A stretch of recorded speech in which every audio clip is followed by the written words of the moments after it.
Petit test micro, vous m'entendez? Petit test micro, est-ce que vous m'entendez? Ou sinon on devra régler le micro plus fort.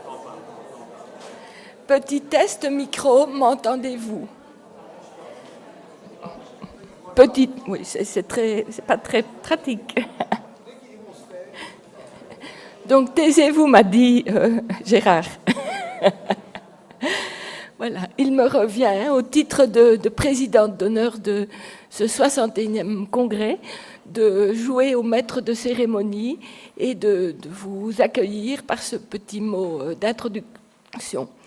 Donc, mesdames, messieurs, chers congressistes, c'est vraiment pour moi un plaisir d'inaugurer ce 61e congrès des professeurs de sciences et de géographie, organisé conjointement par nos 3 associations de professeurs bénévoles, à savoir pour la physique la BPPC, pour la biologie ProBio et pour la géographie la FGPro, nos 3 associations étant regroupées au sein de la SBL, Congrès des sciences.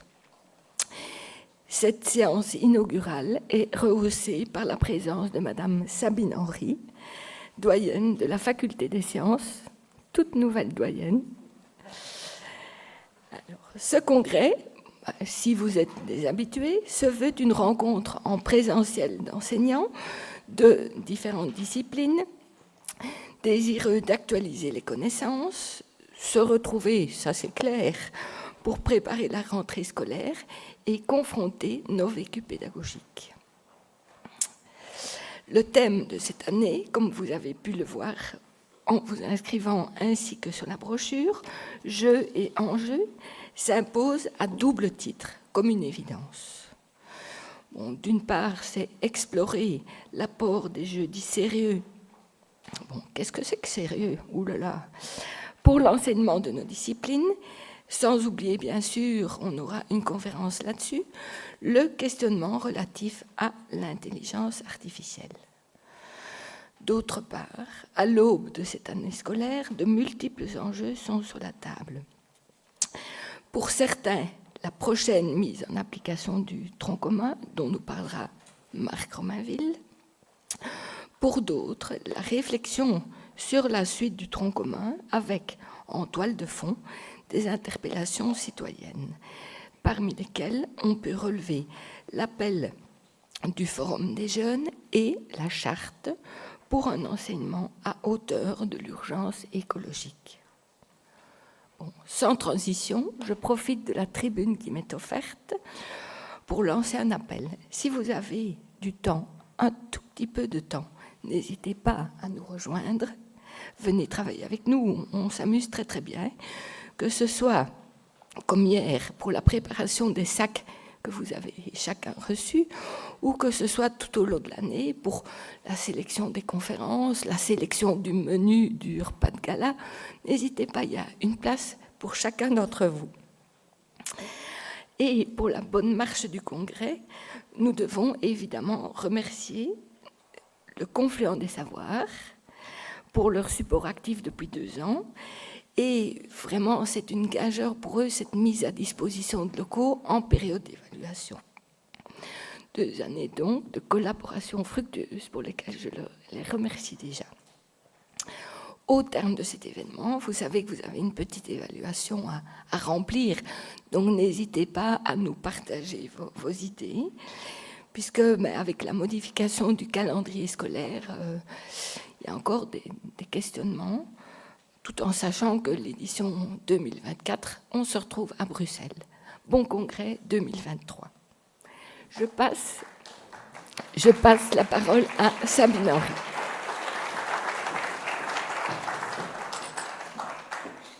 Bonjour à tous. Alors bienvenue ici à la Faculté des sciences de l'Université de Namur.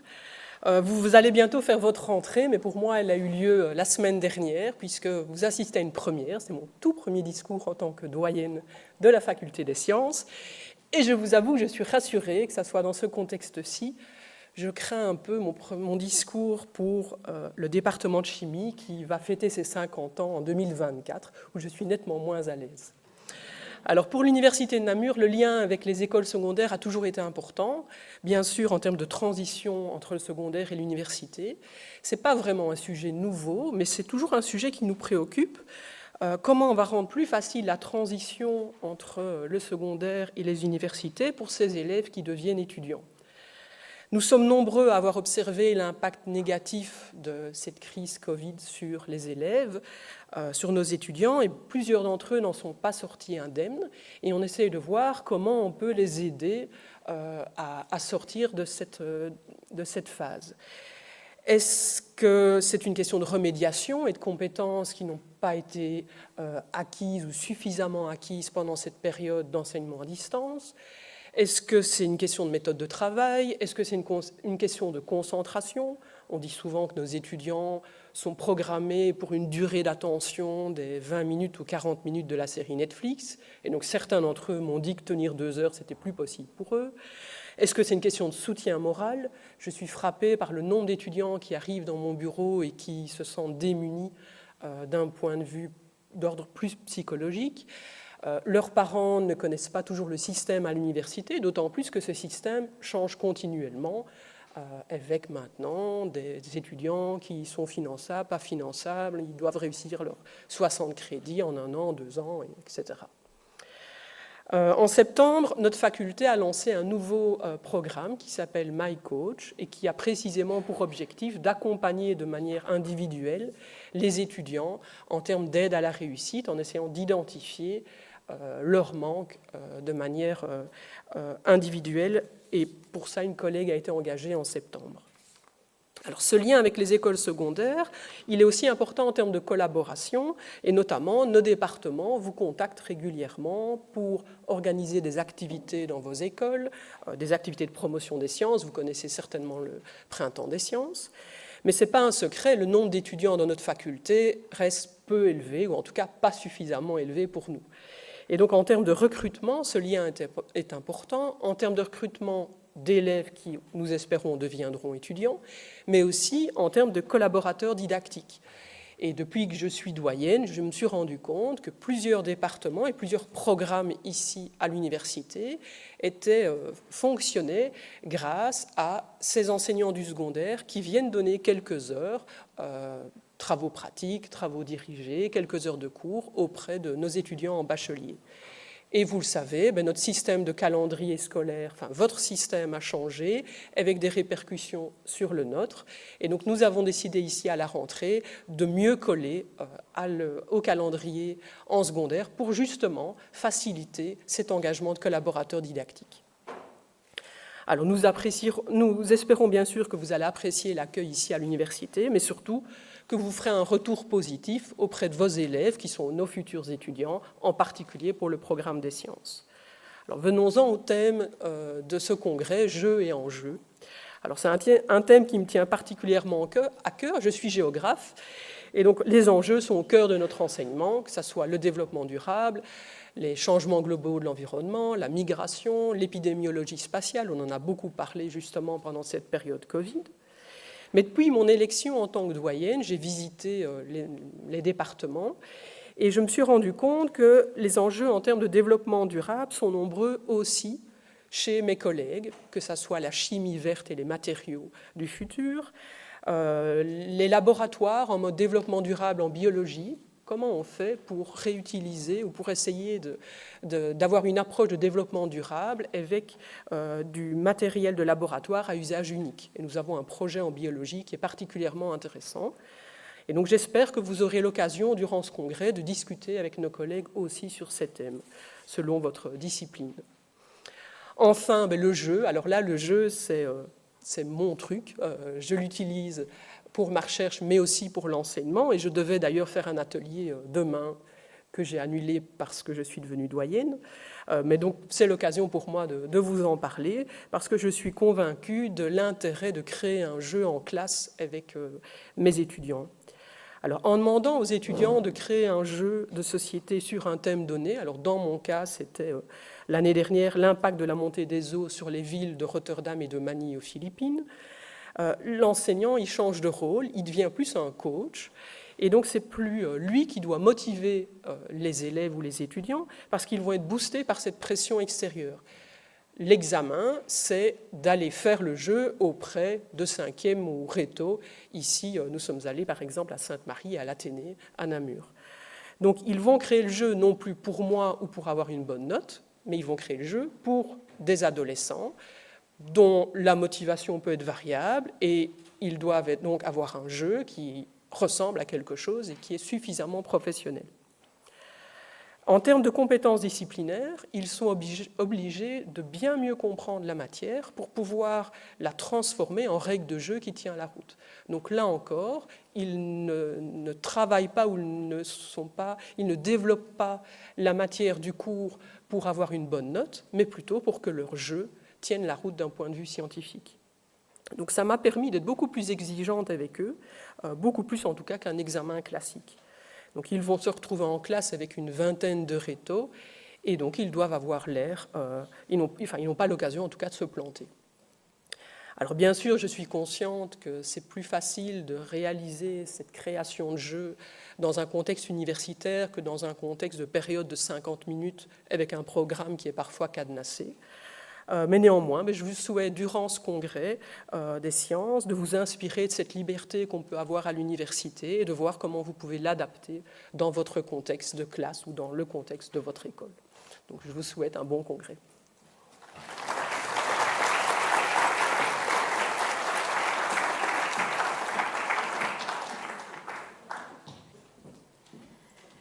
Je cède maintenant la parole à Gérard Cobu qui va nous donner les résultats des Olympiades? Non. Information.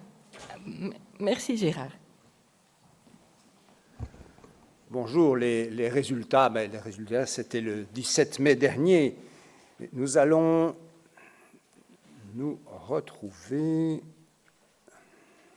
j'ai dit F5. Voilà. Les Olympiades, vous connaissez. Un certain nombre d'entre vous sont d'ailleurs des visages doublement connus puisqu'on se voit au congrès, on se voit aux réunions olympiades, on se voit aux proclamations, etc.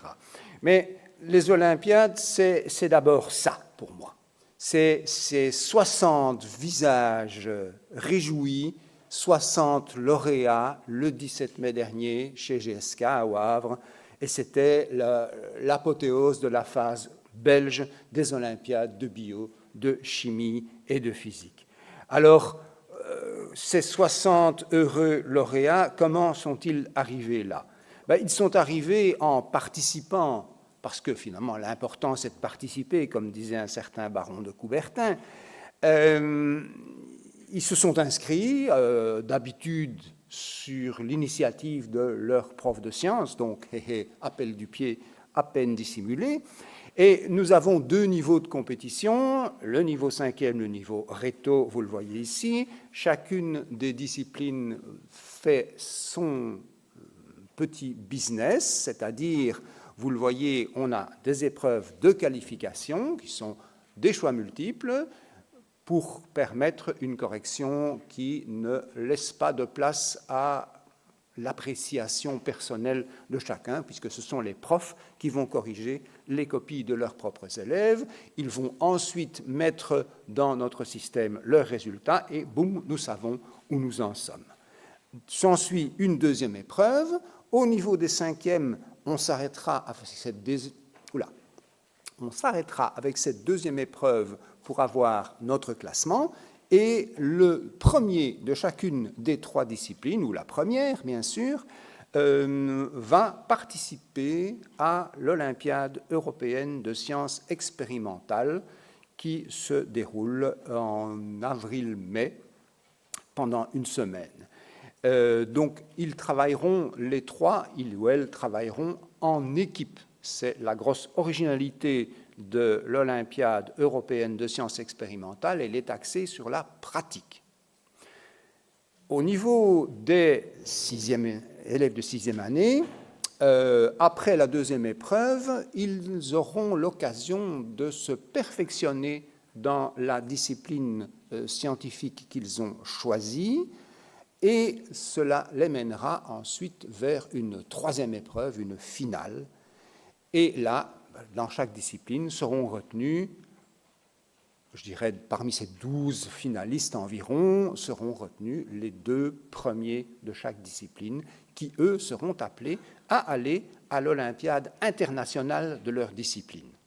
Vous voyez, l'International Biology Olympiad pour le vert, pour le rouge, nos amis chimistes, l'International Chemistry Olympiad, et pour les physiciens, il y en a 2, l'International Physics Olympiad et le European Physics Olympiad, parce qu'il y a en physique une Olympiade européenne qui est organisée aussi. Elle n'a d'ailleurs d'européenne que le nom, parce qu'on y retrouve aussi Singapour et des pays exotiques, mais voilà, les physiciens comprennent cette particularité. Les Olympiades internationales dont je parle maintenant sont axées sur cet équilibre subtil entre la théorie et la pratique. Et quand tout marche bien, eh bien, alors on se retrouve un beau jour, comme ça, une de nos délégations nationales se présente sur la scène, c'était en juillet dernier, et avec les attributs un peu rigolos de notre pays, avec le drapeau, et c'est un moment où finalement, vous avez là 2 francophones, vous avez là 2 flamands, et vous êtes incapable de dire qui est qui, c'est très bien comme ça. On se trouve avec des équipes qui fonctionnent vraiment la main dans la main, les jeunes s'entendent comme larrons en foire, et c'est un plaisir pour eux, au-delà de la compétition scientifique pour laquelle ils font de leur mieux, c'est un plaisir de cette expérience d'une relation avec 300-400 jeunes de leur âge venus des 4 coins de la planète. Alors, pour en arriver là, il faut s'inscrire. Je vous donne un tout petit peu de chiffres pour vous montrer simplement que en cette année 2023 qui vient de s'achever au point de vue olympiade, nous avons retrouvé avec plaisir les chiffres de fréquentation qui étaient ceux d'avant la crise Covid, et vous voyez même que les chiffres 2023, la ligne bleue, vous amènent à peu près au niveau d'il y a 10 ans. Donc nous avons retrouvé des couleurs et nous avons même repris de la superbe. La fréquentation en nombre d'écoles n'a jamais beaucoup baissé, ce qui est quand même un plaisir. Et donc, dans toute cette aventure, pour arriver à faire des choses, l'important, c'est de participer. Pour 2024, on va bientôt relancer la campagne de, j'ai envie de dire de publicité parce que c'est le terme convenu, mais entre nous, il s'agirait plutôt d'une campagne d'information. Vous êtes ici, vous êtes des convaincus puisque vous êtes ici. Pour que l'occasion soit donnée aux élèves de participer, inscrivez vraiment tous vos élèves. Ce n'est pas grave si on ne va pas terminer aux places d'honneur. L'important, c'est d'y être, c'est de s'amuser, de rencontrer des autres et de faire de son mieux. Point à la ligne. Et si ça se termine bien, tant mieux. Dès le 15 octobre, les inscriptions sont ouvertes sur le site web olympiade.be. C'est là que tout se passe. Merci beaucoup.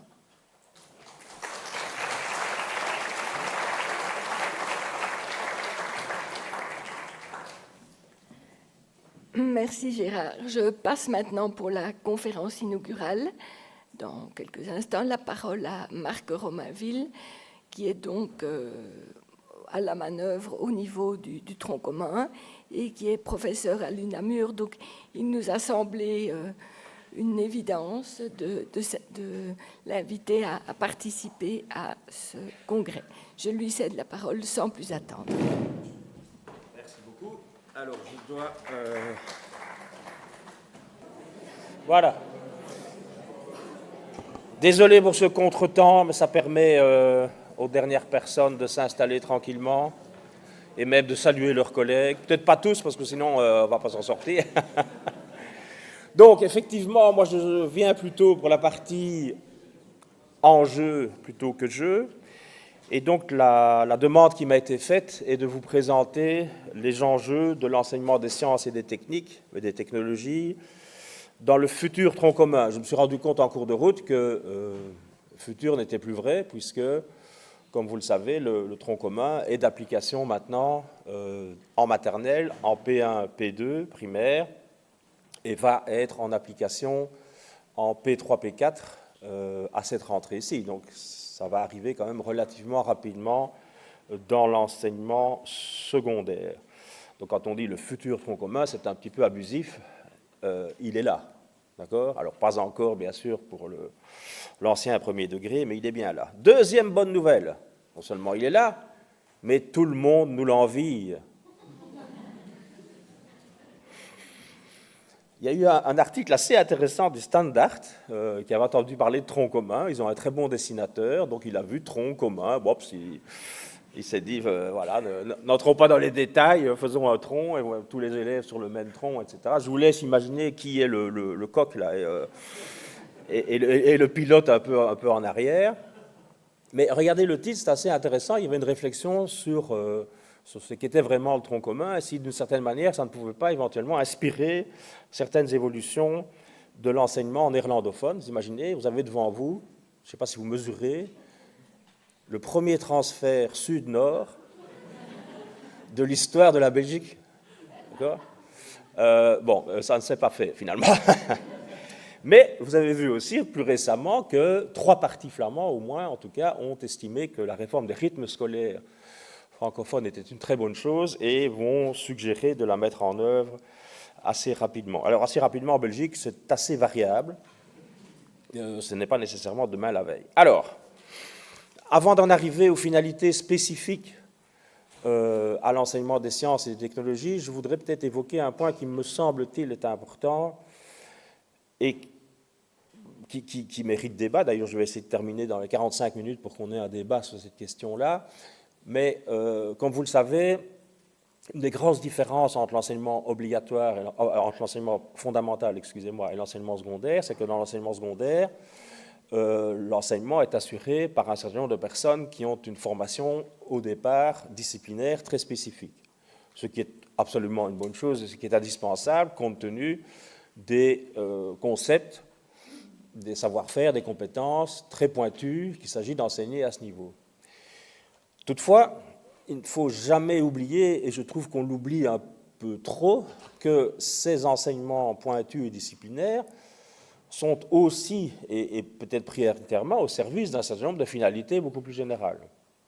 Et notamment, je terminerai ma présentation par 2 aspects importants, c'est l'accompagnement à l'orientation et le développement de l'esprit critique. Vous voyez, j'expliquerai en quoi le curriculum a été pensé de telle sorte qu'il s'agisse de visées transversales, mais des visées transversales, ce n'est pas des visées qui restent en l'air.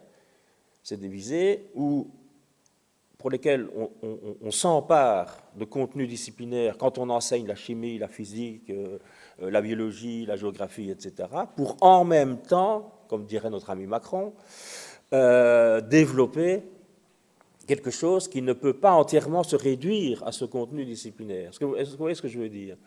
C'est une dimension de l'enseignement à l'heure actuelle qui est essentielle pour moi. Plus on monte dans l'enseignement secondaire, plus on s'enracine dans le disciplinaire, c'est très bien, mais sans oublier qu'il est au service aussi, j'ai bien dit aussi, d'un certain nombre de choses qui le dépassent pour partie. Alors, c'est pour la raison pour laquelle je commence par les finalités générales du tronc commun. Qu'est-ce qui est passé dans la tête de Joëlle Milquet ? Vous voyez qui c'est, Joëlle Milquet ? Quand elle a négocié l'accord de gouvernement de la communauté française pour faire avaler à ses partenaires de coalition qu'il était grand temps de faire une réforme globale et systémique de notre enseignement. Alors parfois on entend dire « Oh, les politiques, c'est pour mettre une plume à leur chapeau, c'est une idée à elles, etc. etc. » Honnêtement, ce n'est pas possible, ça. C'est-à-dire une plume à son chapeau, soit, mais il faut encore que tous les partenaires de la coalition soient d'accord. Les partenaires de la coalition se renseignent quand même auprès des acteurs de l'enseignement en disant est-ce que vous avez besoin ou pas d'une réforme, etc. etc. Donc, à un moment donné, en 2015, on s'est dit il y a un certain nombre, alors on va dire maintenant politiquement correct, de points de progression. C'est joli ça, j'aime bien ça. Je devrais changer mon PowerPoint. Ce ne sont plus des mots de notre école, ce sont des points de progression. C'est beau. Bref, j'ai laissé les mots parce qu'entre nous, c'est quand même des choses qui ne vont pas très bien. et qui pourrait aller mieux. Et, en parenthèse d'ailleurs, l'ambition, je trouve, d'un système éducatif, elle se trouve là. Elle se trouve dans l'idée de dire, nous savons qu'il y a un certain nombre de points de progression, à côté de choses qui vont très bien. Vous avez vu, la dernière enquête Pearls montre que le climat scolaire dans les classes en Belgique est considéré par les élèves comme relativement bon, donc ça ne les dérange pas de venir à l'école. Ils disent ça comme ça. Donc, ils se sentent écoutés, soutenus, etc., etc. On a des taux de passage, par exemple, dans l'enseignement supérieur qui sont relativement corrects par rapport à d'autres. On a d'ailleurs des taux de diplômés de l'enseignement supérieur in fine dont on ne doit pas avoir honte. Mais il existe aussi des points de progression.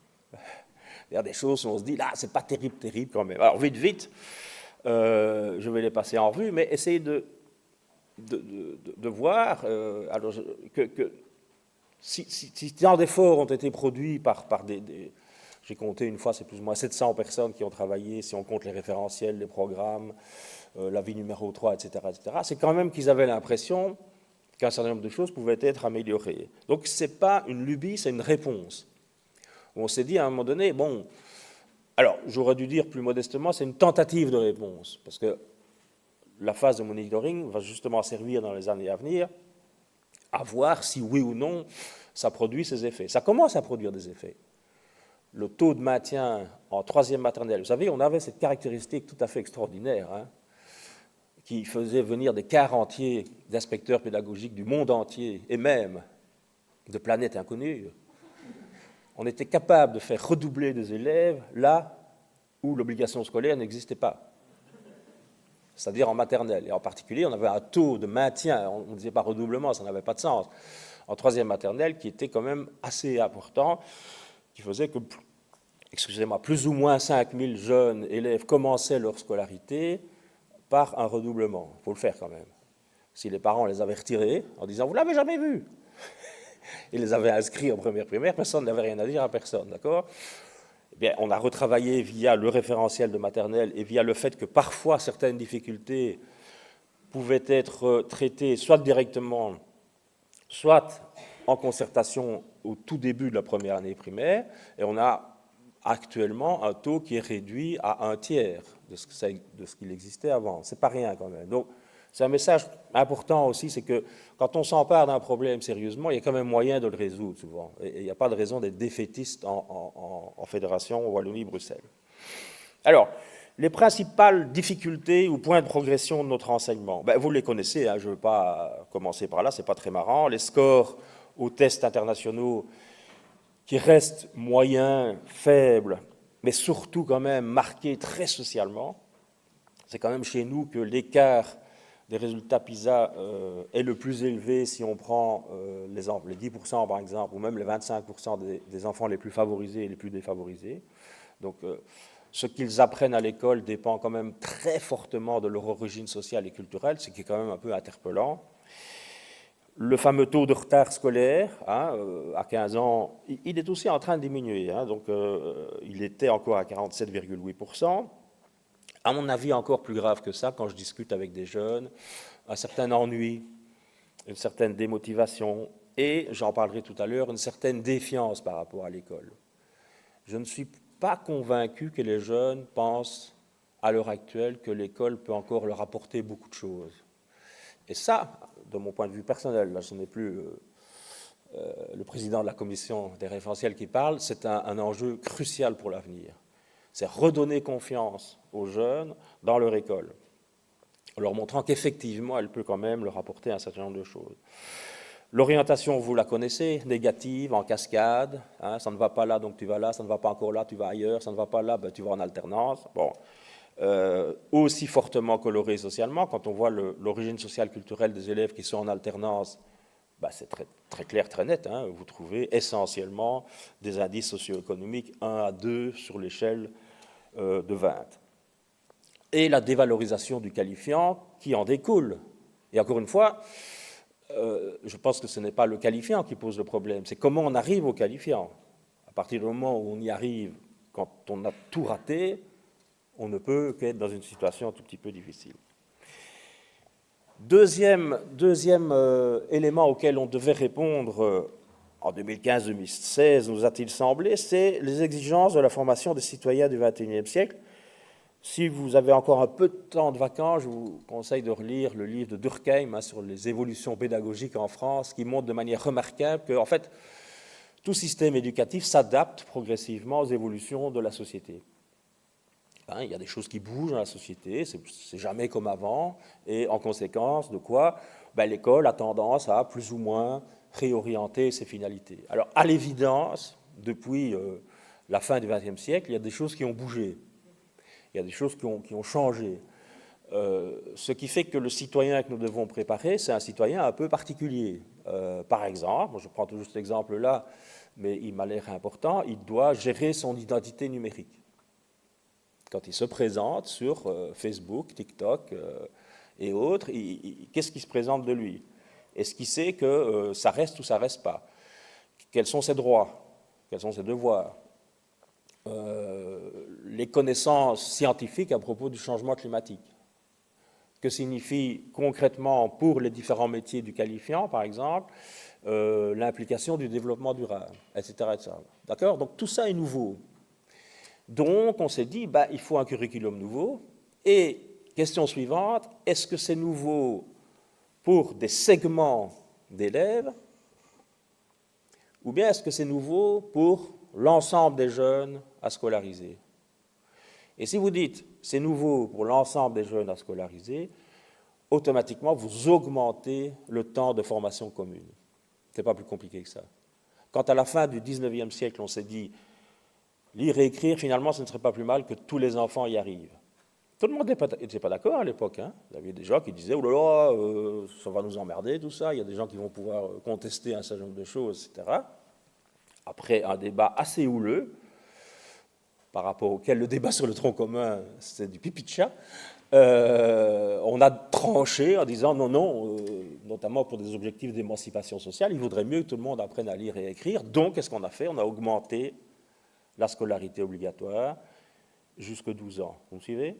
Ici, qu'est-ce qu'on a fait? On a dit la formation de base de tout citoyen, indépendamment de sa filière ultérieure, scientifique, qualifiant, tout ce que vous voulez, elle est simplement plus importante, dont on ajoute, puis là, il y a eu des discussions homériques, 2 ans, 1 an, etc. Finalement, 0, certains, en Belgique, quand c'est 0, 2, on arrive à 1. Ça, c'est le compromis belge assez typique. Certains pays scandinaves ont poussé d'emblée beaucoup plus loin. Le tronc commun en Finlande va jusqu'à 16 ans, par exemple. Vous voyez? Bon, après, ça se discute. Alors, les exigences, c'est quoi?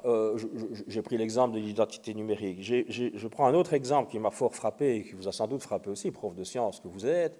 C'est les connaissances qu'ont les jeunes à la sortie de l'enseignement secondaire sur le changement climatique. Je prends à titre d'exemple l'enquête de l'APED, qui a été faite sur des jeunes de 5e, 6e secondaire. Par quel mécanisme principal le CO2 produit par l'activité humaine cause-t-il un réchauffement climatique? La bonne réponse étant en bleu, elle attire fin secondaire 13% des élèves. 13% des élèves, vous avez donc tous les autres qui se trompent et qui viennent de subir une longue formation obligatoire de 12 ans, et même un peu plus maintenant de 13. Est-ce que c'est tout à fait raisonnable? On pense que non, évidemment. Une autre enquête de Mabillon-Bonfils, qui date d'il y a quelques années, et qui montre à quel point la forme scolaire traditionnelle, vous savez que l'école est née, grosso modo, telle qu'on la connaît, en tout cas entre le 16e, plus ou moins au 16e siècle, avec les classes, les élèves, les années, etc., et a constitué ce que les historiens appellent une forme scolaire, une organisation sociale un peu particulière qui s'est dénommée à un moment donné l'école. Et on s'aperçoit depuis quelques années que cette forme scolaire est quand même sérieusement interrogée par le tournant numérique. Par exemple, quand on demande à des lycéens, ici ce sont des lycéens, donc l'équivalent des dernières années du secondaire chez nous en Belgique, qu'est-ce que vous utilisez surtout comme source d'information pour comprendre le monde? D'accord? Je pense d'ailleurs que 49,2% disent Internet. je ne sais pas si ça fait tilt, mais vous vous rendez compte qu'ils vont voir sur TikTok si oui ou non la Terre est plate. Pas leur prof de géographie, oh oui un peu, 7,3, d'accord? Alors, les chercheurs effarés, ils se sont dit, qu'est-ce que c'est que cette histoire? Alors, c'est en France, hein, vous savez, les Français, bon... il y a pas de, enfin, j'espère qu'il n'y a pas trop de Français. Bon, donc il faudrait refaire en Belgique pour être sûr, mais bon, je ne suis pas quand même... Alors, les chercheurs effarés se sont dit, oui, mais bon, les petits amis, vous y allez quand même tous les jours. Normalement, vous devriez quand même estimer que cette noble institution de plus de 4 siècles doit vous servir à quelque chose. À quoi sert alors le lycée? À faire des rencontres. Le lycée Tinder. Le lycée Tinder, où ils disent, ah, oui, bon, mais voilà, on voit des copains, on se fait des copines, etc., etc. Bon, bref. Là, je redeviens sérieux 30 secondes.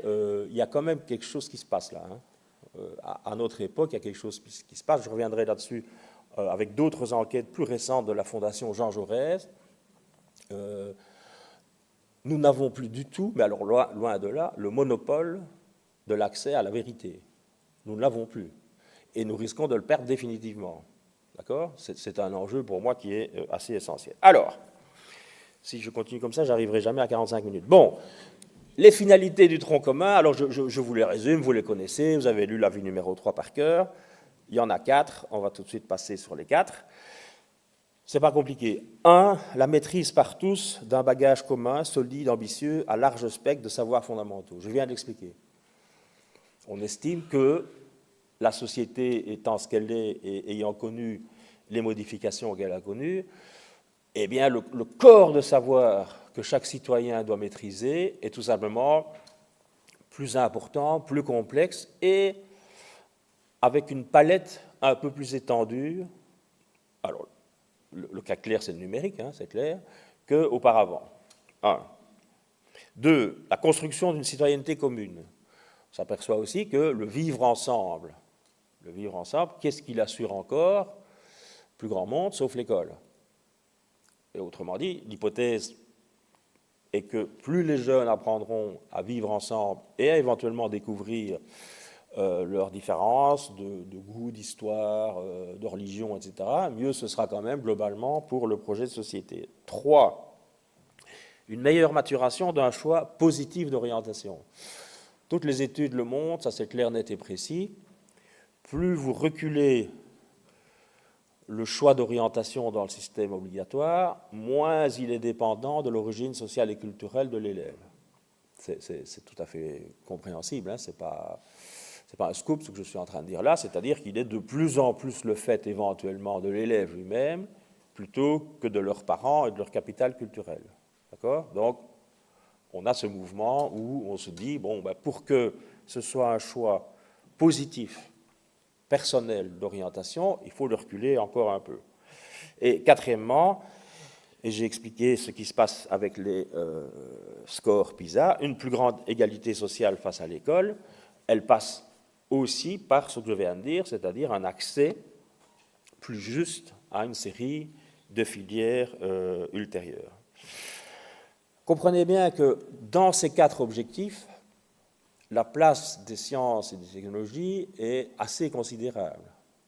Pour le 1 et pour le 2, la compréhension en profondeur, hein, à partir de concepts disciplinaires pointus, des phénomènes auxquels nous sommes confrontés, devient essentielle.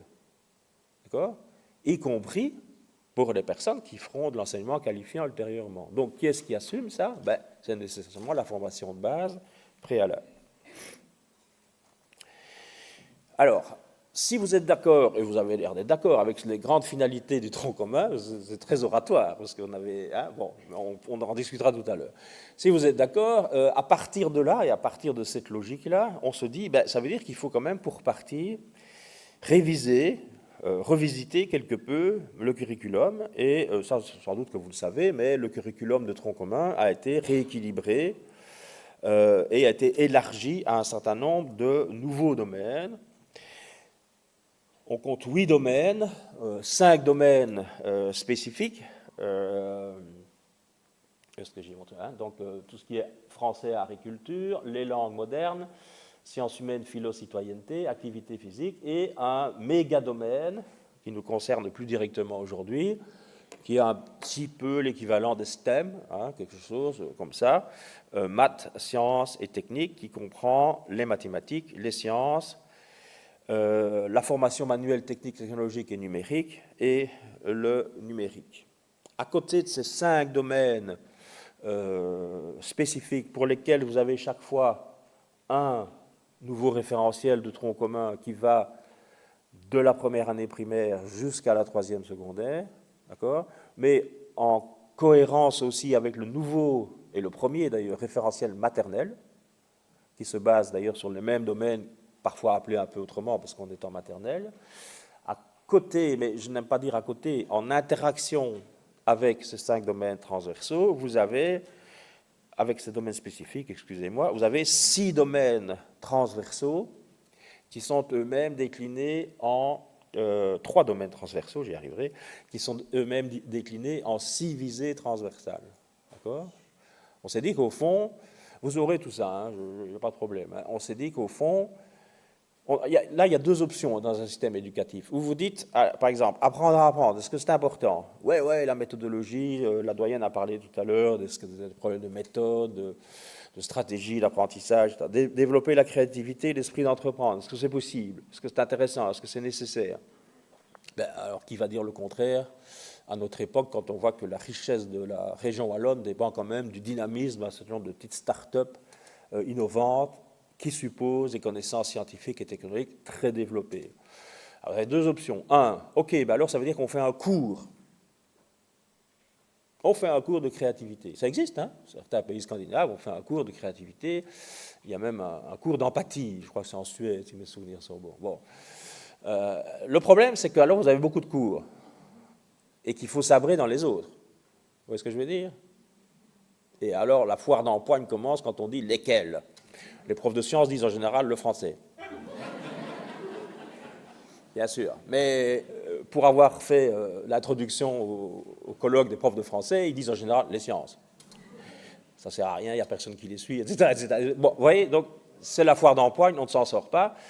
D'où l'idée de se dire, il y a une autre façon de faire, qui à mon avis est même pédagogiquement plus intéressante, c'est de se dire, non, on va faire en sorte, mais il faudrait faire en sorte, c'est ça le problème, c'est pour ça que vous êtes là.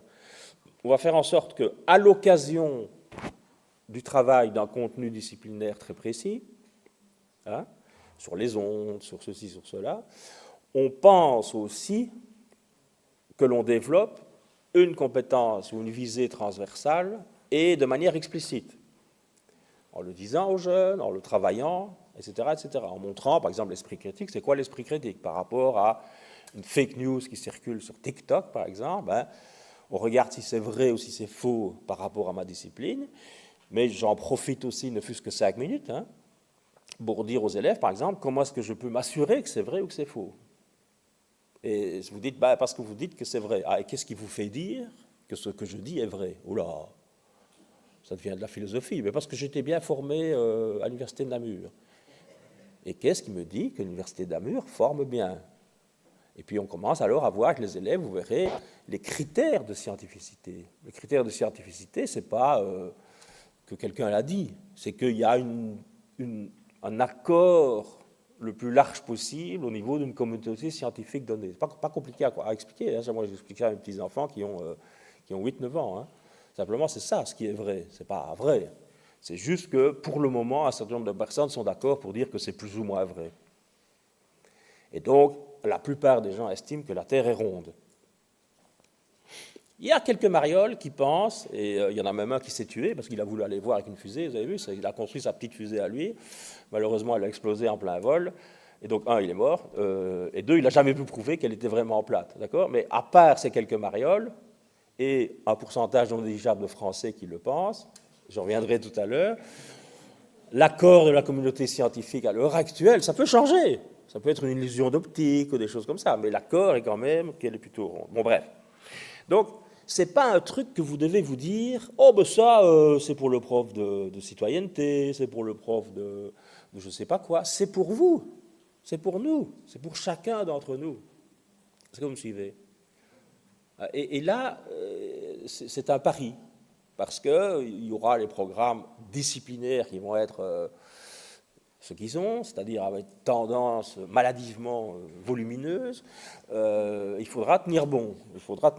Alors, les 6 visées transversales, c'est se connaître, s'ouvrir aux autres, se connaître, apprendre à découvrir ses goûts, apprendre à s'apercevoir que ses goûts ne sont pas nécessairement les mêmes que les autres, etc. C'est décliné aussi en sous-composantes. C'est un petit document qui est assez intéressant et qui fait une 12aine de pages, qui est repris d'ailleurs dans chacun des programmes, je vous rassure tout de suite.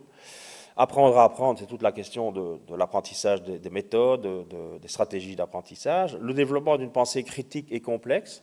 Complexe, ça veut dire ne pas aller trop vite en besogne en simplifiant les choses, contre les caricatures, les stéréotypes, etc., etc. Développement de la créativité et de l'esprit d'entreprendre. 5 et 6 qui sont essentiels dans le cadre du tronc commun et de l'objectif d'une orientation positive, c'est découvrir le monde scolaire, la diversité des filières, des options qui se trouvent après le tronc commun.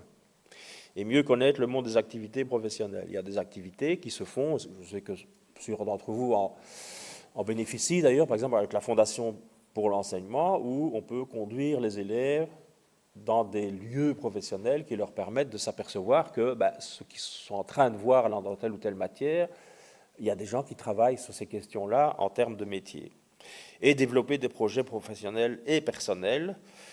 Tout doucement, il faut qu'en fin de tronc commun, en tout cas, les élèves soient capables d'anticiper et de poser des choix.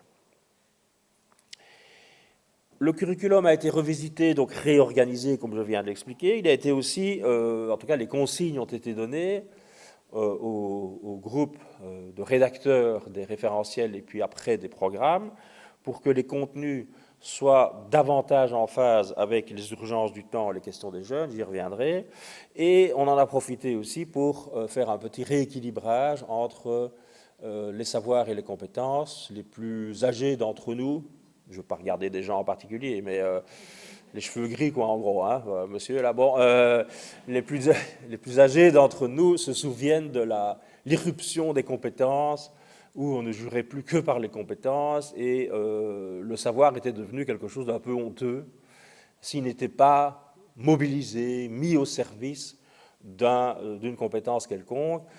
Là, on s'est dit, bon, laissons les enseignants un peu plus libres. À certains moments, il n'est pas complètement idiot d'enseigner un savoir en montrant qu'on est juste un peu plus malin, on peut mieux comprendre telle ou telle chose, même si on ne l'applique pas dans une compétence d'expression, de manipulation, etc., etc.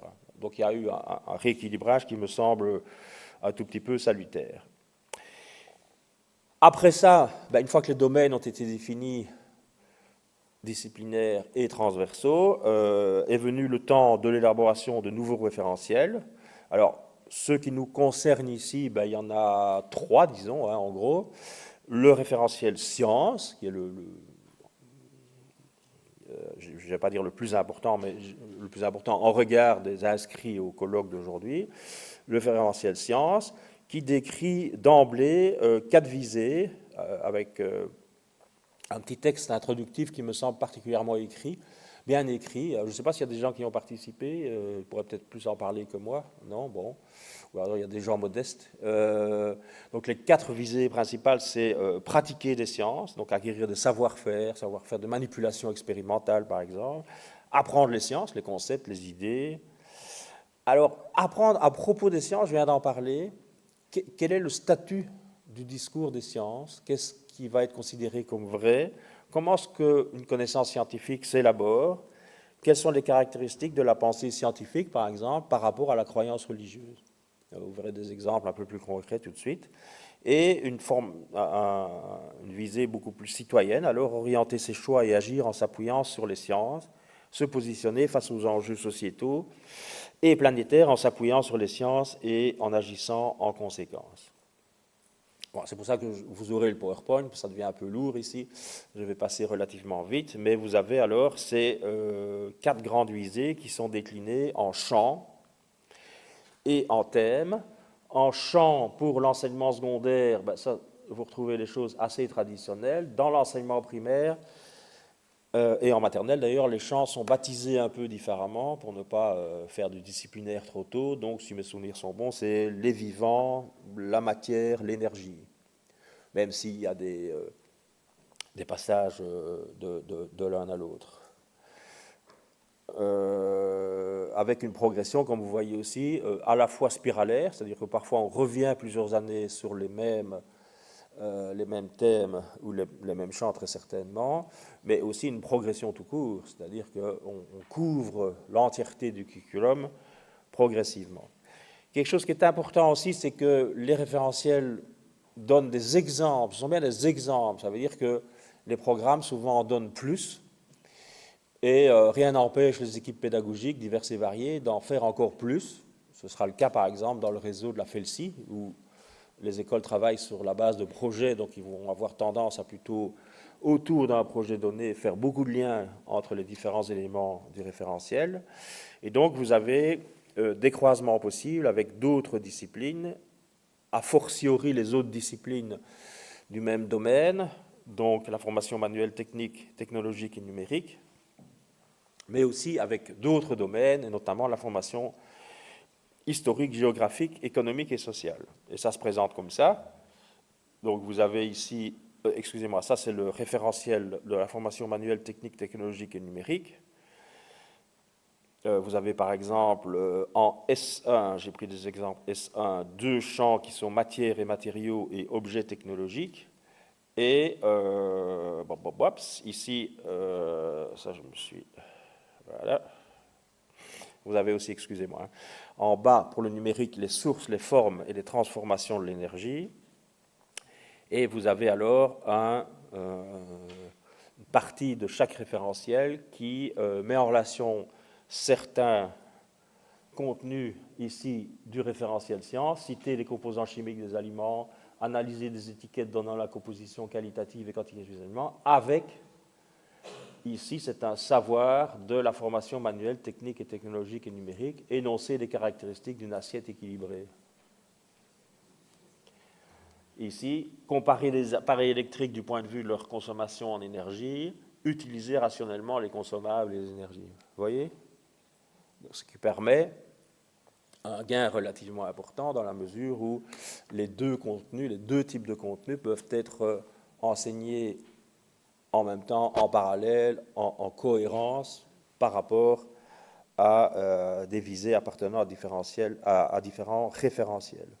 Mais aussi par rapport à ces fameuses visées transversales, j'en prends une seule ici, vous avez dans la catégorie pensée complexe et critique, lutter contre les généralisations, et une des composantes, ce n'est pas la seule, hein, on pourrait croire que c'est la seule, c'est distinguer le langage des sciences et les croyances. Et vous avez ici, par exemple, expliqué à partir de la phylogénétique que les animaux d'une collection donnée ont des liens de parenté et partagent des ancêtres communs. Est-ce que vous me suivez ? Ça veut dire qu'il faut juste avoir la présence d'esprit que quand on fait de la phylogenèse, c'est en S2 là manifestement, on participe aussi, et il faut le faire explicitement, à faire une différence entre le discours scientifique, grosso modo la théorie de l'évolution, les textes sacrés, le monde a été créé en 7 jours d'après certains, qui ont une autre fonction, une autre origine, une autre finalité en matière de ce qu'ils ont à dire. Idem, appréhender les causalités circulaires, et vous avez mettre en évidence les relations de cause à effet entre deux variables, les impacts du cycle de transformation d'un objet, les causes et les conséquences des grandes extinctions. Venons-en alors à mes défis pédagogiques, puisqu'il me reste 12 minutes, c'est ça ? Où est le grand organisateur ici ? C'est la grande organisatrice. 12 minutes, ça va ça ? Ah, mais vous avez l'air très, très souple. 22 alors. Moi je négocie, hein, donc des défis pédagogiques.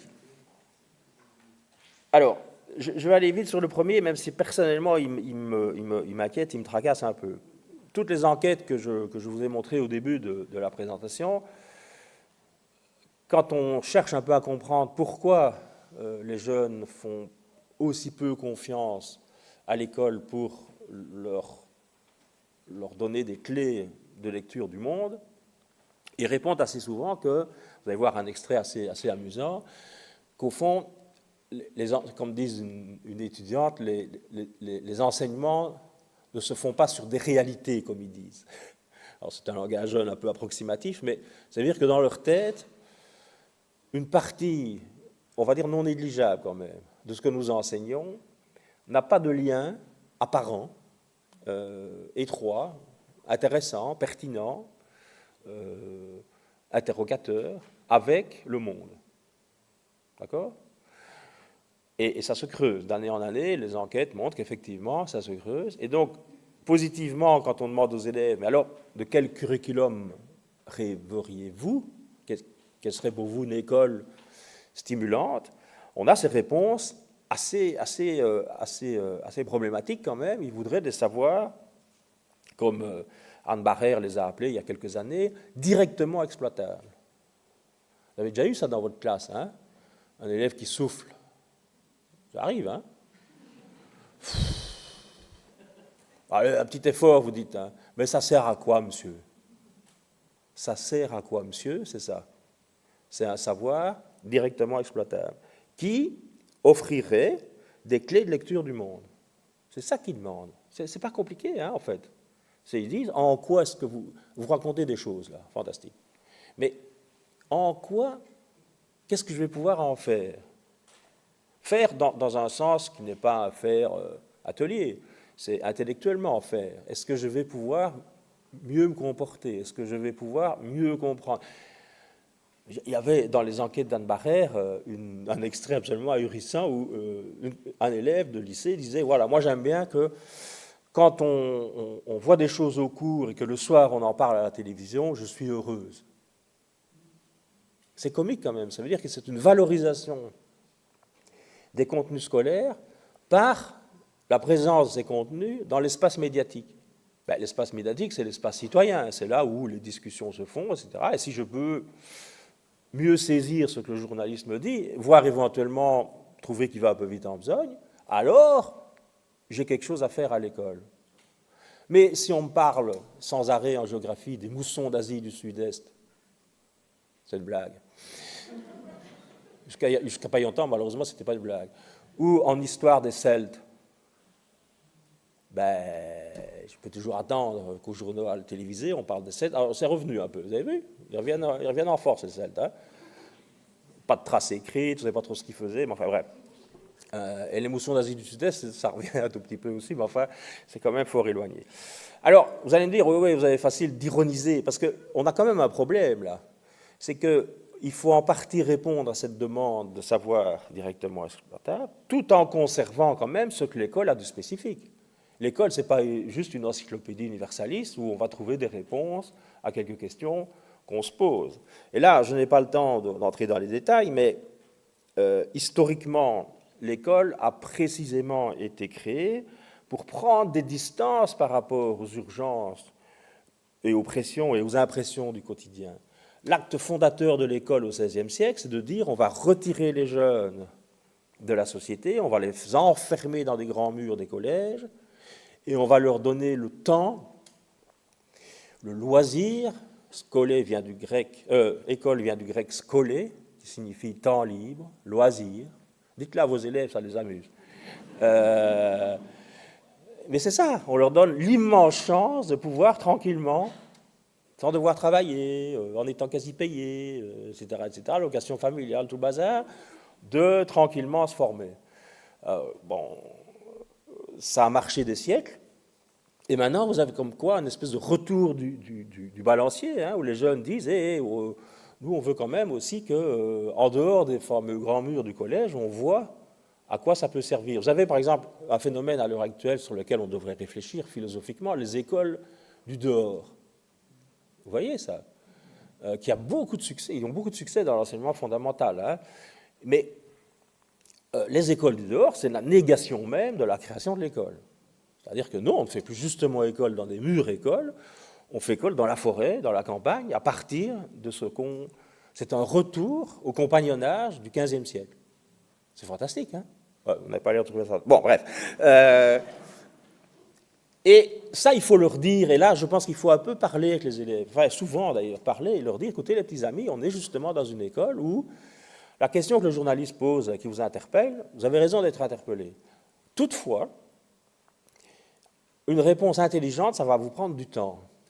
Ça, il faut leur dire. Moi, je ne chinoise pas avec ça, il faut leur dire. On ne va pas y arriver, le directement exploitable, il y a directement qui m'embête. Ça ne va pas nécessairement être directement exploitable. Pourquoi? Parce que certains savoirs scolaires sont des prérequis, parfois peu significatifs en eux-mêmes, mais à d'autres. Mais pourquoi ne pas leur dire? Vous voyez, on va devoir se taper ça, parce que ça nous permettra effectivement de maîtriser tel concept qui nous permettra enfin de comprendre le rayonnement du soleil, etc., etc. Vous comprenez ce que je veux dire? Donc, voilà.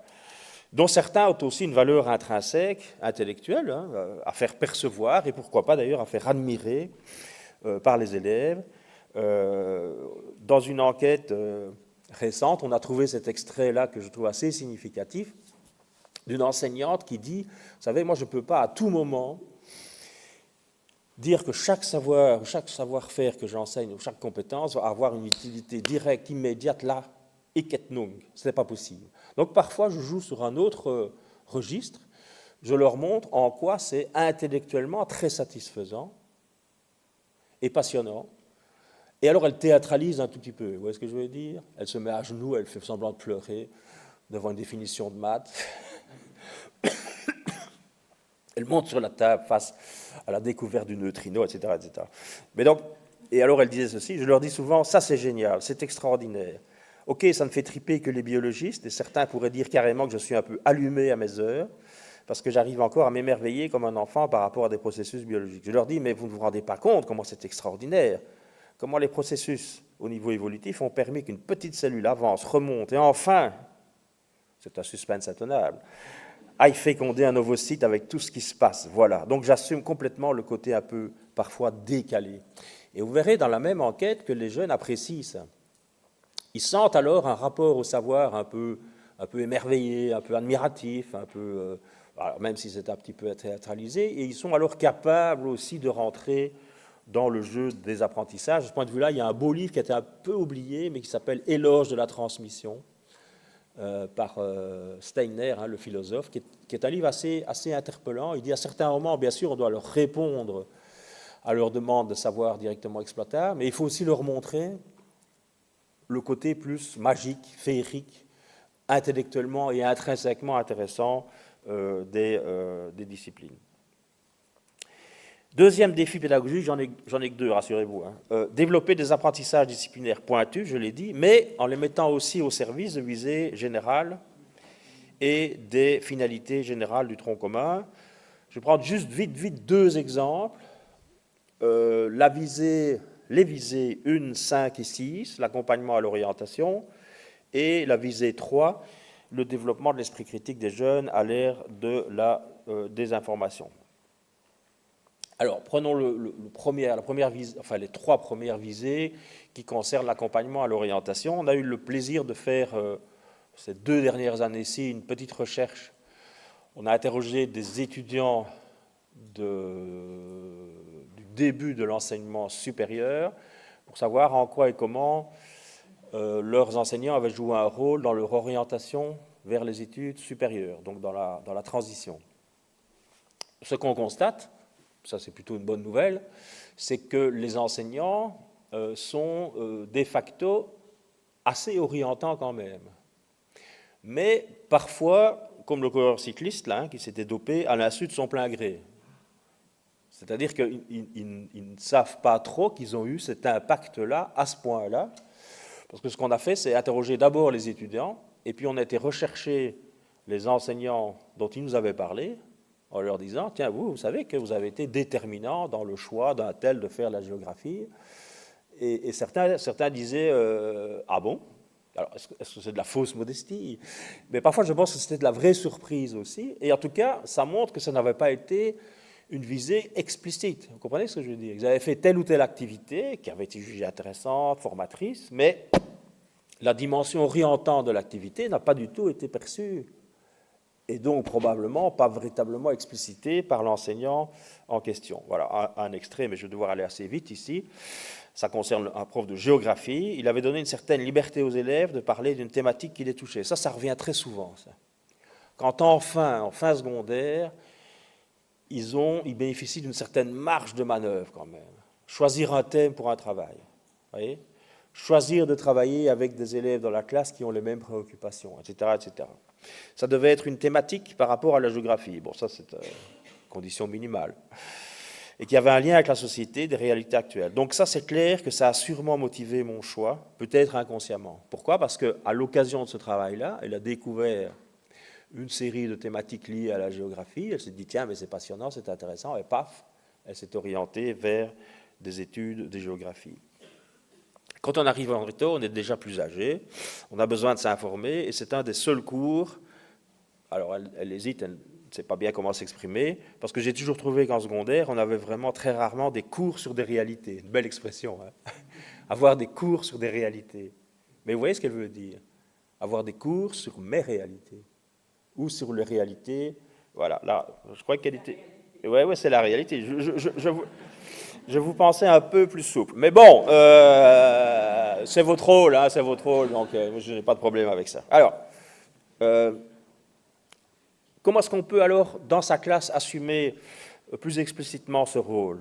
Alors, la première chose à faire, ça, ils le disent tous, hein, dans cette enquête, c'est assez étonnant, c'est évidemment ce qu'on appelle depuis la nuit des temps de la pédagogie, l'enthousiasme contagieux. Hein ? À manipuler d'ailleurs avec éthique.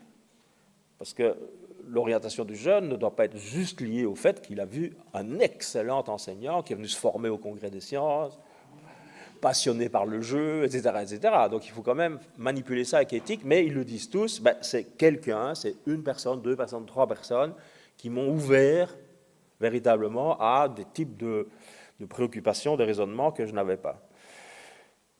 En même temps, et ça c'est plutôt positif aussi, à ce moment-là, mais à ce moment-là seulement, ils acceptent d'être poussés dans les cordes.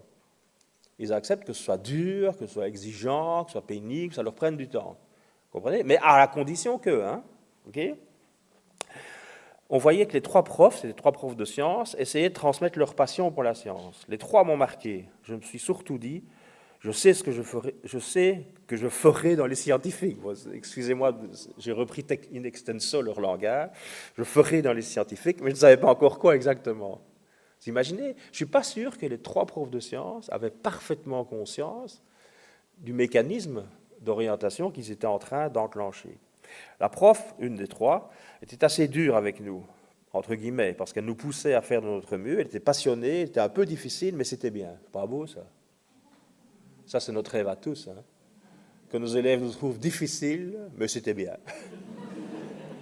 C'est fantastique, enfin bon. Ça nous a bien préparés.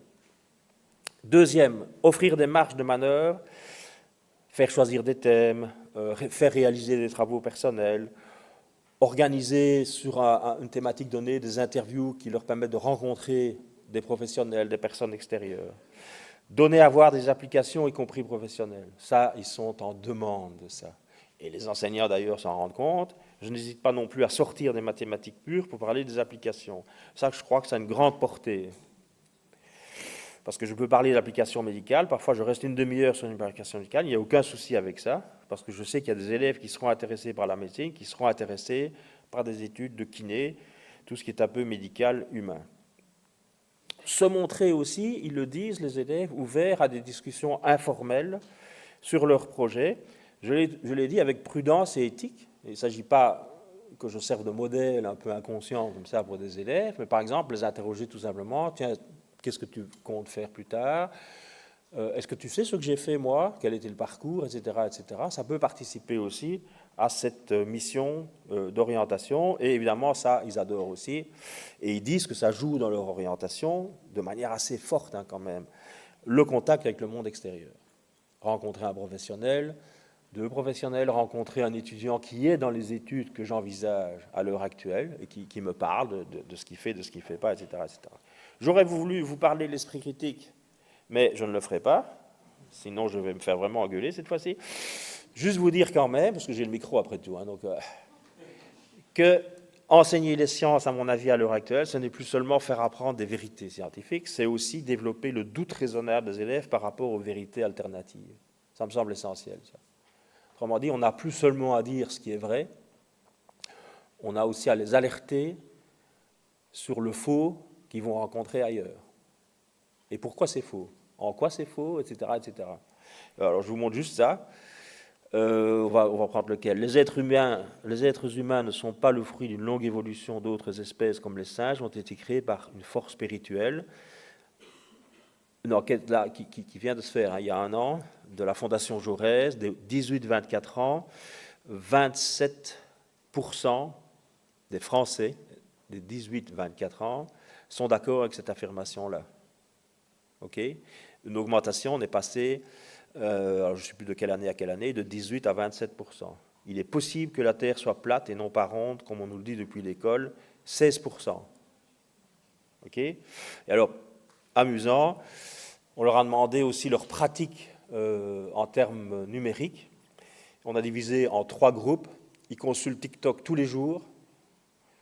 Alors, je crois que c'était 1 ou 2 fois par semaine et jamais. Et vous avez une relation quand même relativement importante entre ceux qui pensent aux affirmations que je viens de dire et leur consultation, leur usage de TikTok. Alors, elle n'est pas aussi forte que ce que je pouvais penser. Par exemple, le réchauffement climatique, c'est avant tout un phénomène naturel contre lequel on ne peut rien faire. 32% sont d'accord avec cette affirmation s'ils utilisent TikTok tous les jours. Alors maintenant, ceci dit, j'espère que vous voyez ce que je veux dire, 32%.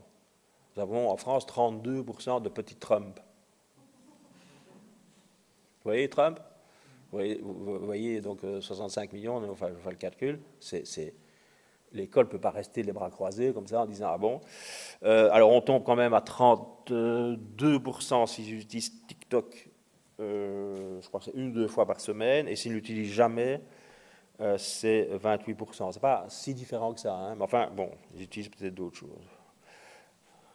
Assumer alors ce rôle, c'est faire prendre conscience de l'élève. Je dois vraiment m'arrêter, hein, c'est ça. Hein. Oui, là ouais. Ben, vous verrez ça dans le PowerPoint. Je termine juste par un vieux proverbe chinois. En fait, j'en invente un à chaque conférence. Et comme je suis pratiquement sûr qu'il n'y a pas de chinois, ben, personne ne sait que c'est faux. Les disciplines mènent à tous les apprentissages à condition d'en sortir. Je vous remercie pour votre attention.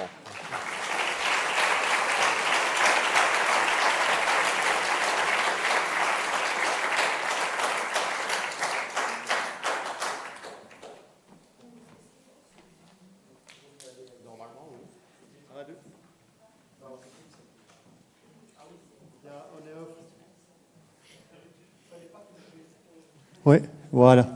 Bon, ben, merci pour cette présentation.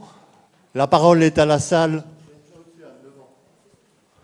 Voilà, nous avons 2 micro-baladeurs pour prendre vos questions, à moins que tout comme bon prof, vous ayez un organe qui porte bien en cette fin de vacances. Ne me dites pas que vous n'avez pas quelques questions pour mettre M. Romainville sur le grill. Je pense que le choix de la conférence inaugurale était plus que pertinent cette année, puisque nous voulons relier aussi vos préoccupations. Alors, à qui la parole? C'est toujours le premier. C'est le premier qui coûte. Ouais. Voilà. Anne, il y a quelqu'un pour toi? Là-bas, là, madame, là.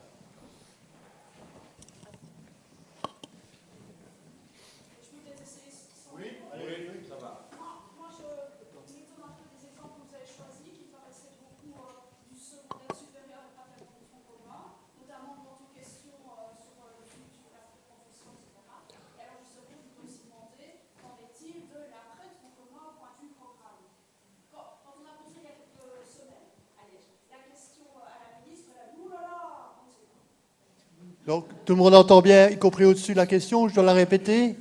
Donc, qu'en est-il pour la suite du tronc commun, puisque même la ministre semble dans le flou avec ça? Ouh là là. Non, elle exagère quand même un petit peu, mais c'est vrai que donc vient de se mettre en place il y a 2 mois et demi le premier groupe de travail sur l'après-tronc commun, dont j'ai le plaisir d'être le président.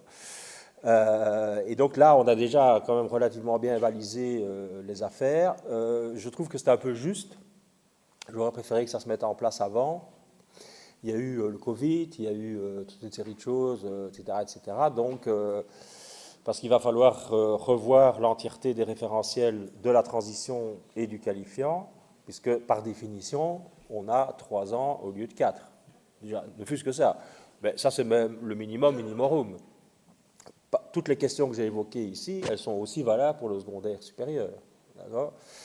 Et donc voilà, c'est en route, donc ça m'étonne qu'elle vous ait répondu ça, mais on a quand même un peu le temps, puisque le premier certificat de tronc commun, il arrivera donc c'est 2026, hein, si mes souvenirs sont bons.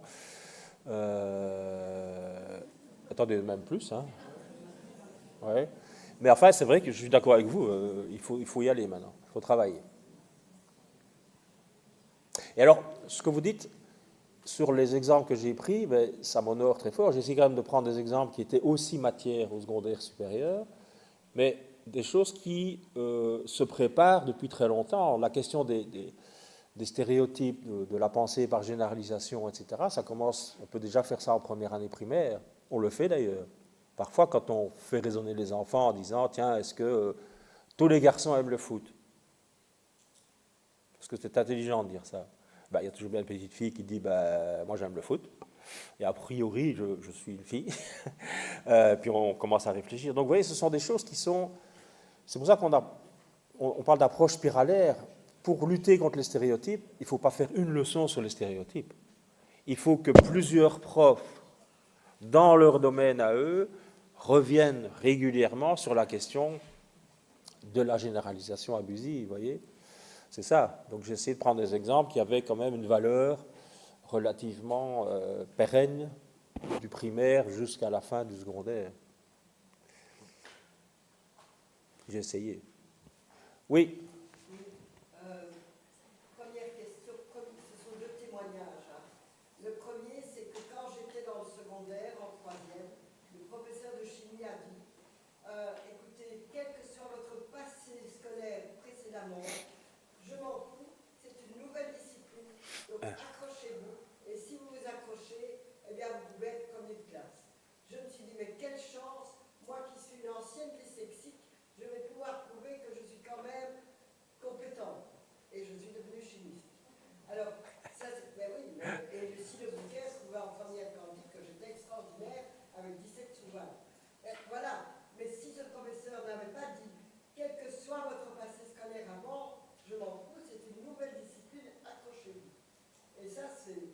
Moi, maintenant, avec tous mes élèves, même en cours particulier, je dis, ben voilà, il y a un langage particulier du chimiste, et c'est, si on s'accroche, c'est bon. Autre chose, dans mes cours, quand je fais le modèle de l'atome, je me réfère toujours à la pièce de théâtre qui s'appelle Copenhague, qui est une pièce de théâtre qui discute, donc les scientifiques à ce moment-là prenaient le train pour aller discuter les uns avec les autres. Et donc Niels Bohr, qui était un Danois, discutait avec Heisenberg, qui était un Allemand. Et ils discutaient du modèle de l'atome. Et ils devaient donc créer une amitié. Et quand la guerre 40 s'est déroulée, et c'est l'histoire d'une pièce de théâtre à Copenhague qui existe. Heisenberg, qui était officiellement, a téléphoné 2 jours avant la rafle des Juifs au Danemark à Niels Bohr en disant bon voilà, ça va se faire. Et tous les Juifs danois sont passés en Suède. Et chaque fois, je raconte cette histoire-là. Mais je crois que lier l'histoire et les sciences, pour les élèves, c'est vraiment remarquable. Et s'ils peuvent voir des pièces de théâtre, il y en a une comme ça en mathématiques aussi. Il faudrait plus promotionner ces pièces. Ben, ça, c'est une autre façon qui est d'ailleurs évoquée dans l'enquête aussi, hein, c'est d'avoir des approches plus culturelles d'un certain nombre de savoirs, y compris par des œuvres de fiction, des pièces de théâtre, etc.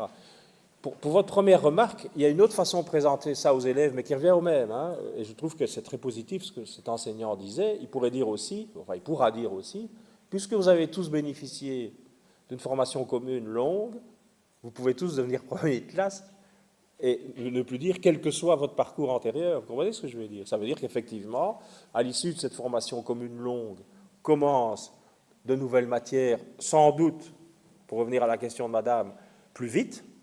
On imagine que les filières scientifiques de la transition vont être davantage fortes, puisqu'on n'a plus que 3 ans au lieu de 4.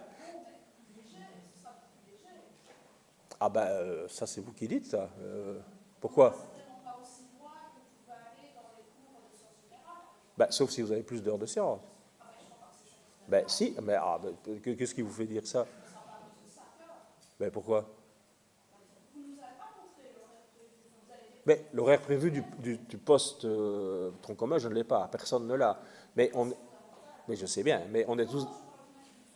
Ah, ça je pourrais vous le montrer. Il est sur... je ne l'ai pas sur mon point, mais il est sur enseignement.be.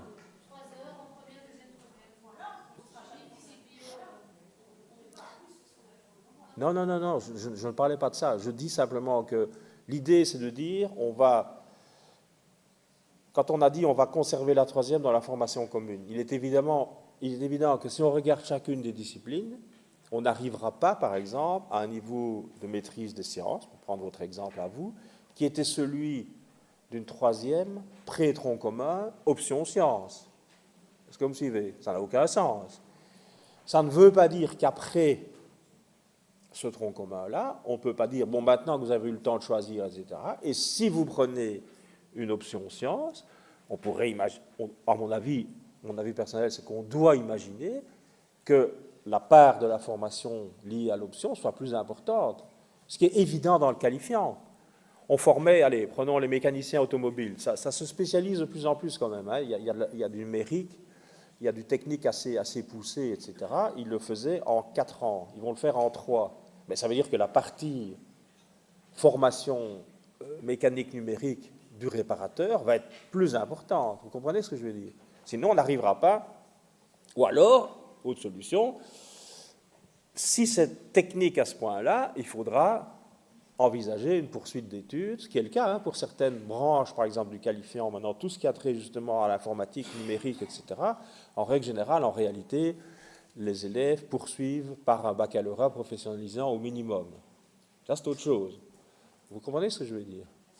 Mais est-ce qu'il n'y aura pas justement aussi, ça m'inquiète un tout petit peu, malgré toutes les belles choses promises, est-ce qu'il n'y aura pas des élèves Je vous ai rien promis, hein? des élèves en 3e qui seront un peu en manque, justement, de plus déjà? En manque de quoi? En manque, par exemple, un peu plus peut-être de maths physique et des choses assez. Ah oui, je vois ce que vous voulez dire. Ouais. Comme certains ont envie d'une langue supplémentaire déjà en 3e, etc., je ne sais pas, on fera des élèves. Oui. Le problème, c'est que ce que vous dites comme étant des besoins, des manques d'élèves, on sait bien, les recherches montrent que ce n'est pas tout à fait vrai et que ce sont des manques ou des besoins exprimés par les familles et relayés par les élèves. C'est ça la difficulté. Pardon? Bon, Mais allez-y, on est là pour ça. Hein. je vais prendre une dernière question, malheureusement, parce mais- que le temps nous est compté. Mais Madame elle veut me contredire. Allez-y. C'est ça l'esprit critique. Qui commence déjà à s'ennuyer. Donc avec ces élèves-là, moi je les plains. Mais il commence à s'ennuyer maintenant, vous voulez dire? Ah ben, mais c'est bien. Ça m'étonnera toujours. J'ai été il n'y a pas longtemps dans une très bonne école du Brabant wallon où on me disait que les élèves s'ennuyaient, donc que le pacte ne changerait rien. J'ai dit, attendez, vous parlez de quels élèves? On parle des élèves qui sont actuellement en première, deuxième, secondaire. Si on a fait quelque chose avec le pacte, c'est justement pour que ce ne soit plus comme ça. Donc n'allez pas dire que les problèmes qu'on rencontre à l'heure actuelle en première, deuxième, secondaire sont dus au pacte. Ça, c'est de la folie furieuse. Déjà des envies de faire de la mécanique. Et pourquoi? Eh bien, et pourquoi est-ce qu'ils auraient envie de... Et pourquoi est-ce qu'ils ont envie de faire ça? Mais parce qu'il y a des enfants, le côté justement très théorique et très intellectuel, être assis sur une chaise. Alors j'entends bien, il y a effectivement des bons projets, etc. Moi j'attends de voir si effectivement on fera bouger autant ces élèves dehors, etc. Parce que... On n'aura pas l'occasion de les faire rencontrer.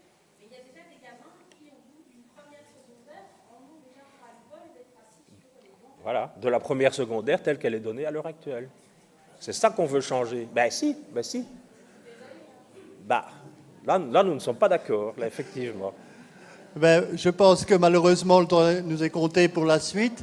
On va vous inviter, d'abord remercier M. Romainville pour sa C'était un plaisir. présence et son intervention. Merci bien. Vous allez pouvoir avoir accès à la tasse de café qui se prend au même endroit que tout à l'heure. On se retrouve ici pour 11h30. Vous avez vu qu'on a changé la donne. C'est de nouveau une conférence commune parce que le sujet est super intéressant. Intelligence artificielle, ChatGPT, ça vaudra la peine. Revenez pour 11h30. Merci.